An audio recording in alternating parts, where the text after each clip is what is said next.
Now, last year, the Tesla Model Y actually topped the charts in Europe for the best-selling car. Think about it, an EV topping the charts as the best-selling car? I had to find out why.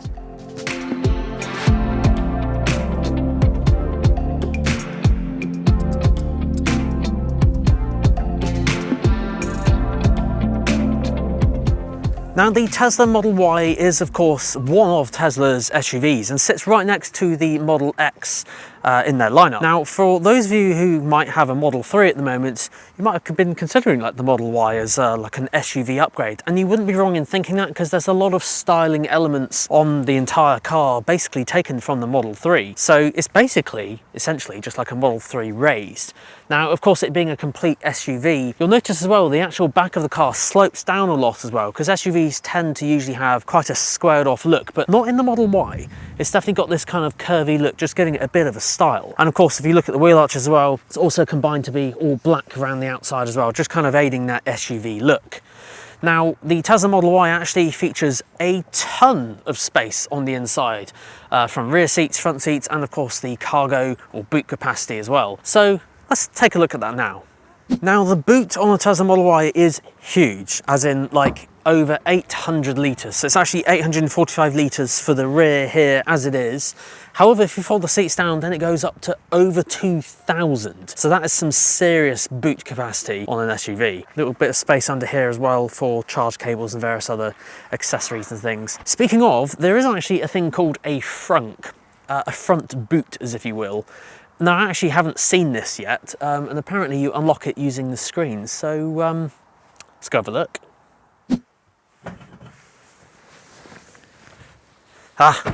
You literally press the button on the screen on the picture of the car.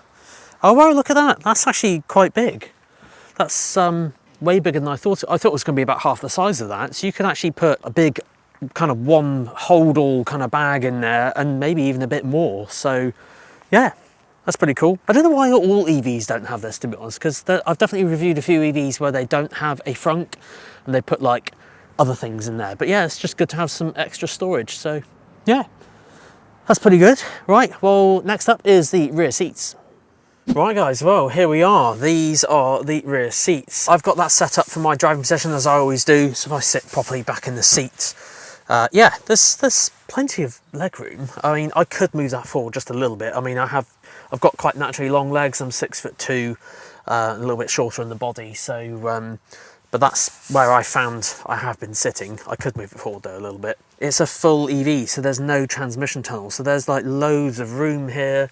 This roof though, I love. I don't actually think I've seen a panoramic roof this big before in a car. It just goes across almost the entire length of the body. It's awesome. I would imagine on a very, very bright sunny day, it looks incredible. It's very heavily tinted as well, so that I wouldn't worry about getting sunburn on it or anything like that. It's yeah, very heavily tinted.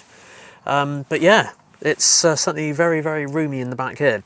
One extra thing, there are 2 USB-C ports here for charging as well, just in case anyone wants to charge their phone or anything. Yeah, pretty good. You can see where, of course, this massive space on the inside comes from. So next up is the front, and the front is probably the most minimalistic I've ever seen in a car. Now guys, if you're loving this video, make sure you hit that subscribe button down below. Now, I do post regularly on Friday around about 4 o'clock every week, have done for the past 3 or 4 years, but sometimes there might be a little bonus video, and I'd hate for you guys to miss out. So do me a favour, hit that subscribe button down below. Let's go check out this screen. So when you first jump in one of these, you'll firstly, of course, be greeted by this massive screen in the middle. And don't worry, I know it looks quite daunting, but you'll probably notice that there aren't very many. Well, we can count the buttons. Let's see. So there's 1, 2, 3, 4, 5, 6, 7, include the stalks, 10, 11 buttons. Now compare that, I think I've got 11 buttons on the climate control on my own car. So Tesla have really like made it as super easy and simplistic. Basically, a lot of the things are controlled on the screen. Now, I am wanting to make a complete dedicated video of the screen, just because there are so many things that you can do on it. So once I've done that, I'll link that up above and I'll put it in the description down below, hoping to do that tomorrow. But by the time you're watching this, it might be a couple of days later. So yeah, I'll hopefully do a video on that one. But just on the actual car and the actual review of the car today, basically in terms of the buttons, we've got window switches just over here. The door release is even a button as well, so if you press this you can literally just open the door like that. Gear stick up here, so we have park, neutral, drive and reverse just on this one. Indicators, obviously full beam, and the wipers just on the end. Then over here we have a very generous storage that goes all the way down in there. Pretty cool. These two things here are for wireless charging, so yes, driver and passenger can obviously charge their phone wirelessly at the same time, so that's pretty cool. I think it's the first car I've reviewed there's two wireless chargers. Cup holders there, and then under here there's another bit of storage in there, so there's loads of space. In fact, there's a 12-volt socket there as well, just spotted. Didn't know that was there. So apart from that, everything else is controlled on the screen. I should also add, you can of course move your seat. There's a button just down the side here. But everything else, from your mirror adjustment to the steering wheel, was all done on the screen. And that's not a negative thing, it's literally all done in settings, just on the bottom right. So let's turn our attention to this screen now. Basically, this screen here is kind of almost divided, not quite in half, but see the line literally going down the middle. Now, the left-hand side is for your sat-nav and the charging network, which I'll show you in a minute. Now, on the right-hand side, it's basically car, trip, and kind of general stuff going on the road. So you'll see when we drive in a bit, you'll notice that the car's literally scanning around all the time and keeping an eye on like virtually everything. And then you have like a little dock down here, which is for your music, which you can change. And notice down here there's another little dock, which is kind of like your quick access functions. And then volume controls are done on the steering wheel, and there's a voice button over here as well. And then all the other stuff, as I mentioned, is done in settings. So there's a variety of different things in here, from controls, pedals and steering, charging, autopilot, locks, lights, display, and loads more. So I said the main experience is all done on here. And this is what Tesla is so good at, and this is why I want to make a separate video on this screen, is that the hardware and software experience is so uniquely combined together. I want to save it for when we go out on the road. So yeah, very, very simplistic in here, very airy feeling, loads of headroom as well. I said I've got this set up for my driving position, loads of space in here. So I think it's about time that we actually take it out. So I've been hinting about this throughout the whole video, and we'll talk about how it drives, what it's like out on the road. And the most important thing is your experience with using the Supercharger network. As you can see by my battery at the moment, I've purposely let it run down a little bit lower. It's on 35% at the moment, and we need to charge it up. And we're going to take it for a nice long drive, which will make it even lower. So we'll be able to show you the Supercharger network. Right, let's go. Okay guys, right, we are ready to go to a Supercharger, and along the way we can of course talk about what it's like to drive a Tesla Model Y. Now, I will say first and foremost, if you do get the opportunity, just do it and try it out, because it's so fast for a start, and they're just so like smooth on the road that it's actually quite surprising. I actually kind of have a confession to make. So of course I have mentioned I've been using this for the past week, and at the moment in time, you know, a few days ago, I was actually reviewing, or I had scheduled in a few electric car reviews all at the same time. And on the long drive that I did with this car, I kind of forgot what the range was of this car. I knew it was 300 and something. And yeah, as I was kind of driving on this long drive, it was up to Milton Keynes, I couldn't remember what the range was. And then it occurred to me actually how much range is left. And although I think there's so many things you can change on this screen, and settings and things, the default settings are that it doesn't actually show you the remaining range. And you might be thinking, well, that's really weird. Why would you want that? It's because it's not that important. Because you literally plumb in on the sat-nav where you want to go. So for example, in a minute, I've got like 35% remaining on the battery, and I'm just going to type it in on the sat-nav, and it's just going to say, your battery's going to be this when you get there. And it doesn't really matter about the range, because for that trip that I had to do a few things when I was up there. It was like, oh, you need to stop here for 15 minutes. And sure enough, when I got there, I literally get out, go to the toilet, come back, do a few things on my phone, and it says, you're good to go. I'm like, that was fast. It's just so seamless, and you can't take my word for it. You're going to have to try it out for yourself. So that's what I mean. If you do get the opportunity to drive a Tesla, any Tesla, but obviously I've got the Model Y here, but yeah, just try it out. Anyway, enough talk. Let's show you. So Sat nav on the left hand side here. I should add this is Google Maps with speed cameras built in. I noticed there was a software update that went out recently. I checked the release notes and yeah, it's got speed camera detection on there and Google Maps built in. It's just like, what more could you ask for? So, programming on the sat nav, navigate, and we are going to go to the Supercharger. And there we go, all programmed in. So I'm all the way down there and it's just up there. So I should add, you wouldn't normally be doing this. You'd type in a place where you'd want to go. I just want to go to the Supercharger network and just show you what they're like, and obviously the experience of plugging it in. Right, let's go. So yeah, I think Tesla are exceedingly clever when it comes to their software and hardware, you know, combining the two.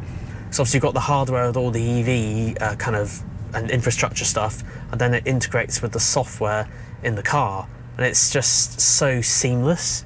You literally just type in where you want to go and it will figure it out for you. It's as simple as that. Now I have definitely driven EVs before where you do not have that and you effectively have to pre-plan where you're going to go. Now I would always suggest it's good to pre-plan, but it removes a lot of that kind of range anxiety and the kind of things that sometimes naturally come with EVs. Obviously, in an ideal world, what you're going to want to do is actually wake up with a fully charged battery or program it to charge to different percentages, which is another topic in itself, which I'm sure I'll cover in another video. Some battery tips and tricks video maybe one day.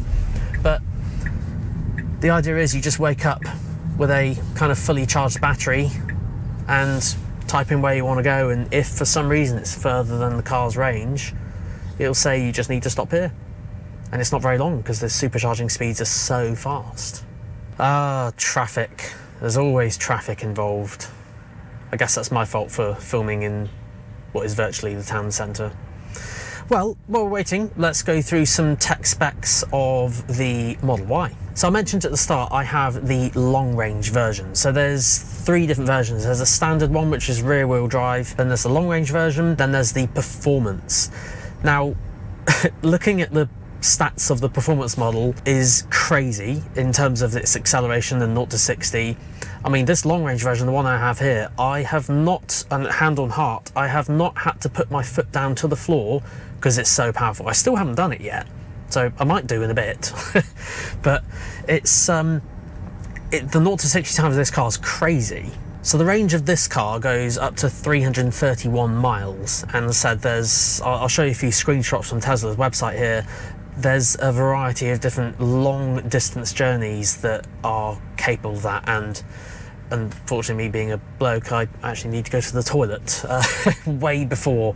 I don't think I've ever done that much of a long range drive in a car without stopping. So you're going to stop and you just use the sat nav. It's just going to say, hey, stop at this supercharger, and sure enough, I did it the other day and it was virtually done by the time I got back for me to continue that journey. It's just so seamless. The whole thing, you might be thinking, well, Nick, EVs are more expensive anyway, so why would I just be forking out with all this extra money? It's your running costs. Like, running costs for an EV have the potential to be really, really cheap. Sometimes half, and sometimes even more than half the cost that it's currently costing for you to fill up your petrol or diesel car.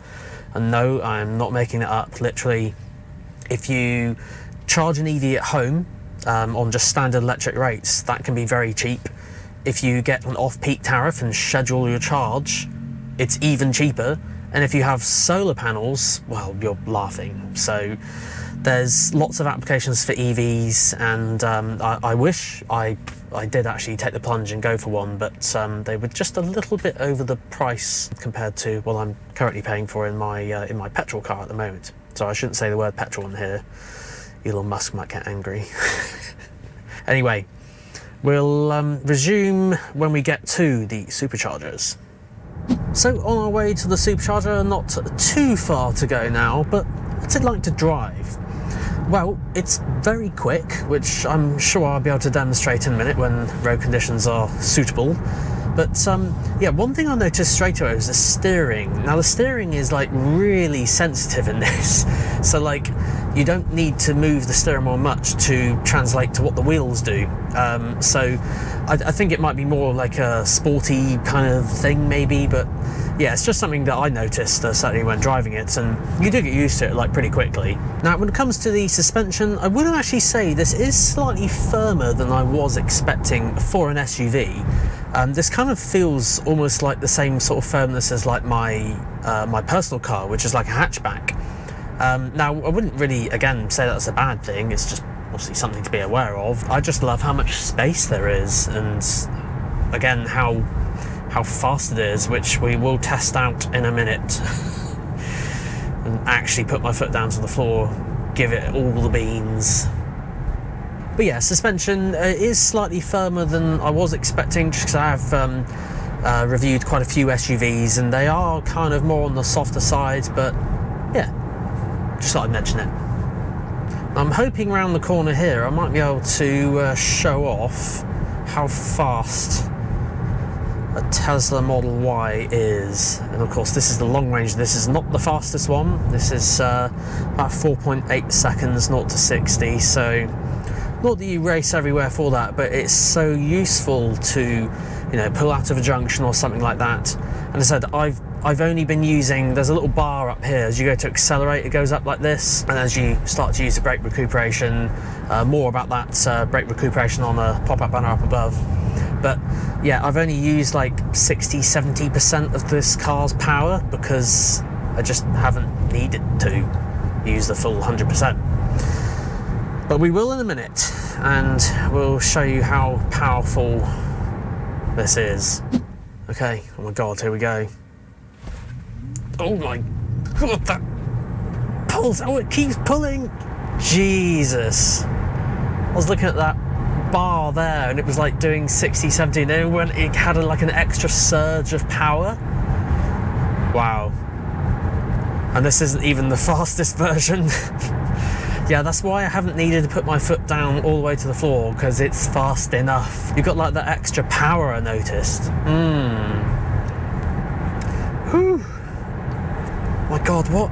I just can't think, like, this is 4.8 seconds, not 60, and the performance one's even faster. Wow, Tesla do make some pretty fast cars. Well, not long to go now till we get to the Supercharger. Okay, and we are now just approaching the Superchargers. Apparently there's loads here. So it says normally you wouldn't navigate to a Supercharger, you'd put it on the sat nav where you want to go and then it'll tell you where to stop, but for the purposes of this video I'm just navigating here. I believe, according to the sat nav, they are down over here. Oh, I think I can see them. Oh, there's loads. Tesla Superchargers right this way. Oh yeah, look at them, there's loads of them. Oh, it's like a Tesla fanboy club. And I've got test drive vehicle written on the side of my car, so everyone knows this isn't actually my car. Oh, I wanted to be part of the club. Right, I need to park in here now. Everyone observing my parking, making sure I park correctly. Right, here we go. Stop, let's go plug it in. So this is what we do. We literally go on the car, charging, open the charge port, and then there it is. And there it is. And that's literally it. You just plug it in and it does the rest. In fact, I can already hear it charging. There we go, look at that. See, now it's already put in 1% already, and we're charging at 199 kilowatts. In fact, just going over 200 there. It's ramping up slowly. And I love the stat that Teslas do on the screen. I'm going to be here for, I'm going to charge this up fully, but it says literally next to it, putting in 822 miles per hour that you're here. So it just, with the way batteries work, it will charge really fast up to 80%, and then 80%. To 100% it will slow down, but that's how fast it's putting it in. Look, it's on 20% already. I was on like 15 or 16 or something like that. So fast. And it just works all together. with the multimedia system in the car. It's just amazing. There's no authentication needed. You just plug it in and it just works. It's just everything that EVs should be. But guys, that is it. I'm now going to sit here and look, we're on 33% already. It charges so fast, so quick. Why can't every charger be like this? It would just, everyone would have an EV overnight. Honestly, it's that like integrated with everything. Anyway, guys, thank you so much for watching this video, and huge shout out to Tesla in Ferndown for kind of just arranging this for me to have this for this past week. I'm actually generally going to miss this when it goes back, so I can't believe I'm saying that. There we go. Well, guys, thank you so much for watching. Hit that like button, hit that subscribe button, and as always, I will see you all next week. Take care now.